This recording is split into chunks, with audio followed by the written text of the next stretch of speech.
90 days from now, you could have $900 sitting in an account your debit card can't touch. And that's the entire difference between flinching every time your phone buzzes and actually sleeping through the night. Not 900 from a raise you're praying for, not 900 from some side hustle that takes 6 months to spin up. 900 from money that's already moving through your life right now, just leaking out in places you stopped noticing. And before you scroll, I know exactly what you're thinking. You're thinking, I can barely cover rent in 2026. My grocery bill went up another 14%. My Spotify just jacked the family plan again. And this guy wants me to save $900. Fair, that's a fair reaction. But stay with me for 2 minutes, because the math on this is different than what you've been told. And the reason every "just save 20% of your income" video failed you isn't because you're bad with money.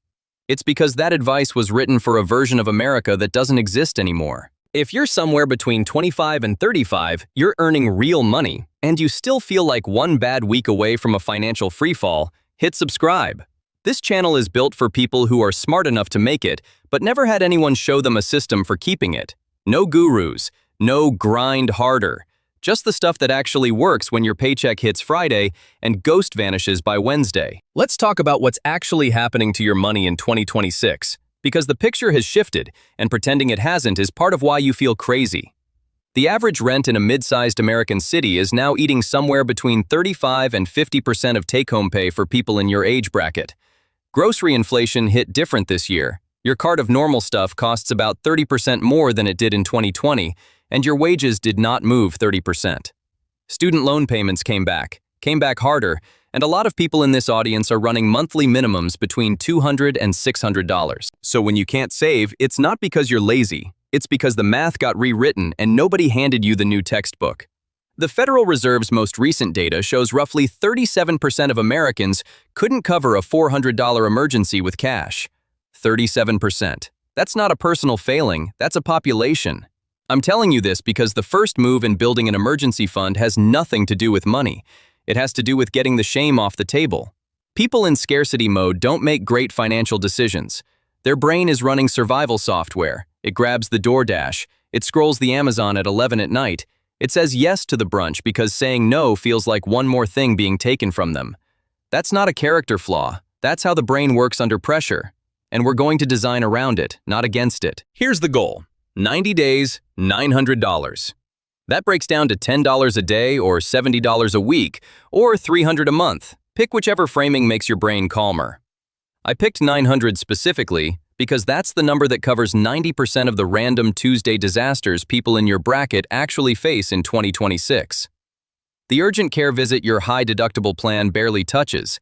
The car repair your mechanic quotes you at $650 after the diagnostic. The flight home when something happens to your mom. The deposit on the new apartment when your landlord raises rent and you have to move. I used to think the goal was 3 months of expenses or 6 months of expenses, those big round numbers personal finance Twitter loves throwing around. And look, that's a great long-term target. But for somebody starting from a checking account that's been hovering at $183 for 2 weeks straight, save 6 months of expenses isn't a plan. It's a sentence. It's something you read and feel worse and close the tab. $900 in 90 days is something you can actually see from where you're standing. And the second you have it, something shifts in your nervous system that I genuinely can't oversell. You stop flinching at your phone. That alone is worth the 90 days. Step 1 happens today, and it's not about saving $1. It's about geography. If your savings is sitting in the same Chase or Bank of America app as your checking, you don't have savings. You have a slightly harder to reach checking account. Your brain knows it's there. Your thumb knows the transfer button. So today, before you do anything else, open a separate high-yield savings account at a different institution than your main bank. Ally, Marcus, SoFi, Wealthfront, most of them are paying somewhere around 4 to 4.5% annual yield right now, which means your emergency fund earns about $35 to $40 a year just sitting there. That's not life-changing money, but it's the universe paying you to do the right thing. Take it. The key move is the friction. Different bank means different login. Different login means a 40-second delay between the impulse and the transfer. 40 seconds is enough time for the part of your brain that wants to raid the fund for concert tickets to lose the argument with the part of your brain that remembers why you started. I'll admit something. The first time I tried this, I kept my emergency fund in the same app as my checking, and I cleaned it out 3 separate times in 4 months. Once for a flight, once for investing in a crypto thing that did exactly what you'd expect, and once for a couch I did not need. The money wasn't the problem. The location was the problem. Now we hunt for the first $100 because your brain needs evidence. It needs to see the number move or this whole thing dies by week 2. 3 places to find $100 this week without doing anything heroic. First, open your bank statement and audit subscriptions, not in a budgeting app way. Just scroll the last 60 days and look for the recurring charges. The $14.99 you forgot about. The Apple One you upgraded temporarily in March. The Peacock you signed up for one football game. The Audible you haven't opened since February. The average person in your demographic right now is bleeding between $40 and $90 a month on subscriptions they're not actively using. Cancel 2. Just 2. That's already $25 to $50 recovered every month on autopilot. Second, open Venmo, Cash App, Zelle, whatever you use, and look at the last 30 days of outgoing transfers. The brunch splits. The I got you, you can get me back that never got back.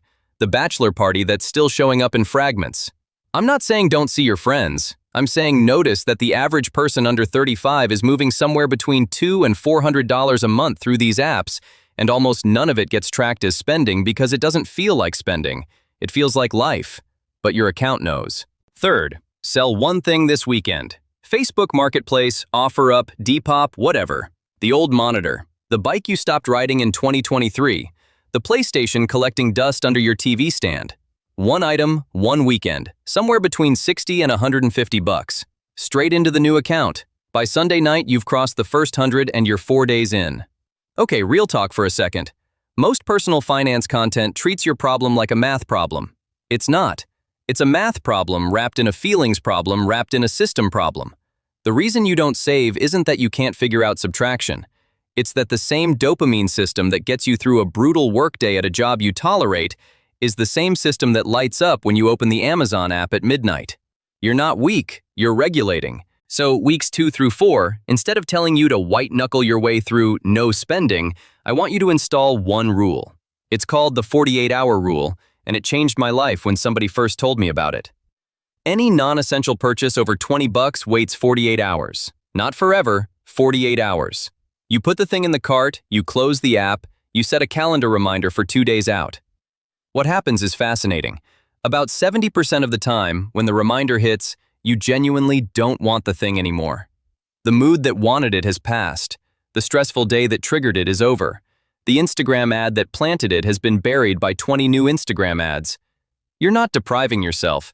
You're just letting Tuesday night you take a vote alongside Friday afternoon you, instead of letting Tuesday night you make every decision unsupervised. Most people in your bracket are losing between $100 and $200 a month to impulse buys that wouldn't survive 48 hours of scrutiny. That alone funds the entire plan. By the end of week 4, if you've set up the separate account, automated even $5 a day, killed 2 subscriptions, sold one thing, and installed the 48-hour rule, you should be sitting somewhere between $320 and $450. Halfway there in a third of the time. That's not because the math is fancy. It's because you stopped fighting yourself and started designing around yourself. Now weeks 5 through 8, we add the income side. Because cutting only goes so far before you're miserable and your nervous system stages a rebellion in the form of a target run you can't explain. We're not building a side hustle empire. We're not launching a Shopify store. We're looking for 90 to 200 extra bucks a week through whatever's already accessible to you. If you have a regular W-2 job with overtime available, that's almost always the highest return move. 6 extra hours a week at $22 an hour, roughly the median for your bracket in 2026, is $130 a week, $520 over the month. That single move funds more than half the goal. If you don't have overtime, the gig economy is still there, but the math has changed, and you need to know it. DoorDash and Uber Eats in most markets are now grossing drivers about $14 to $18 an hour after expenses, significantly less than they did 3 years ago. Instacart's been more stable. TaskRabbit pays better per hour if you have any handy skill at all. Furniture assembly alone is bringing people $35 to $50 an hour in metro areas. I'm not telling you any of these are fun. I'm telling you the numbers so you can pick the one that costs you the least life force for the most return. 1 Saturday a week, 4 to 6 hours, until day 90. Then you stop. This isn't your new life. It's a sprint. Quick pause. If anything in the last few minutes made you go, yeah, that's me, hit the like button. costs you nothing, helps this video reach somebody else who's currently doom scrolling at midnight wondering if they're the only one. And if a specific person came to mind while I was talking, your roommate, your sister, the friend who keeps texting you about being broke, send them this video. You don't have to say anything, they'll know. Now here's the part most plans skip, and it's the reason emergency funds get built and then immediately destroyed. You have to define what counts as an emergency before you have one. Because the version of you that's calm right now is not the version of you that's going to be deciding at 9 at night on a Thursday when something happens. Emergency means it threatens your health, your housing, your ability to get to work, or your basic ability to eat. That's the whole list. A Memorial Day sale is not an emergency. Your friend's destination bachelorette is not an emergency. The new iPhone is not, despite how it feels in the moment, an emergency. A flight home because somebody you love is in the hospital, that's an emergency. A tire that blew on the way to your shift, emergency. The dental thing you've been ignoring that's now keeping you up at night, emergency. Write the definition in your notes app today. Lock it in while you're rational. Because future you, in the moment, will absolutely try to negotiate. Let me tell you about somebody I'll call Devin, because I think about him a lot.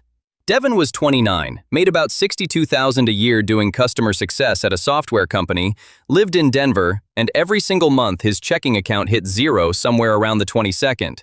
Not because he was reckless, because rent was $1,850, his car payment was $420, groceries kept climbing, and the rest just kind of evaporated through DoorDash and Amazon and friends' birthdays. He started this exact plan in January of 2026, opened an Ally account on a Tuesday, set up a $12 a day auto transfer, killed 3 subscriptions he'd forgotten about, including a meditation app he'd used twice, sold an old guitar for $220, picked up Saturday afternoons doing furniture assembly through TaskRabbit, which he said was somehow more relaxing than his actual job. Day 87, his transmission started slipping. The quote came back at $1,180. Old Devin would have put it on a credit card at almost 27% interest and spent the next 8 months paying it down while paying interest on top of interest. New Devin paid $900 in cash and financed the difference at a much smaller, much shorter loan because his credit utilization had finally dropped below 30%. But here's the part he told me that I keep coming back to. He said the money mattered, but what really mattered was that when the mechanic called, he didn't feel that drop in his stomach. He just felt capable, like an adult. Like somebody who could handle what life threw at him on a random Wednesday.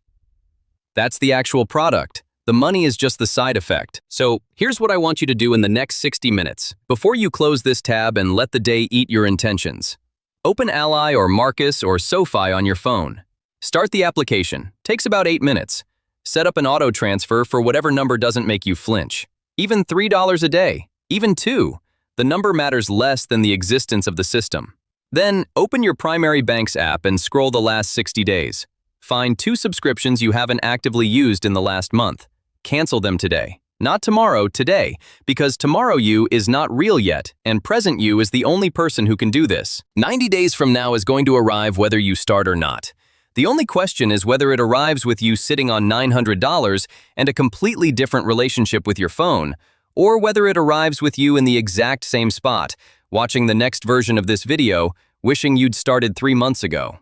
If you want the next piece of this, the video to watch after this one is the one I made on what to do once your emergency fund is built, how to stop it from quietly becoming your fun money account, and how to layer the next financial move on top of it without burning out. And in the comments, tell me 1 subscription you're canceling today. Just 1, name it. Because saying it out loud, even in a YouTube comment, makes it real in a way that thinking it never does. You're not bad with money. You just never had a system that respected the actual conditions of your life. Now you do. See you in the next one.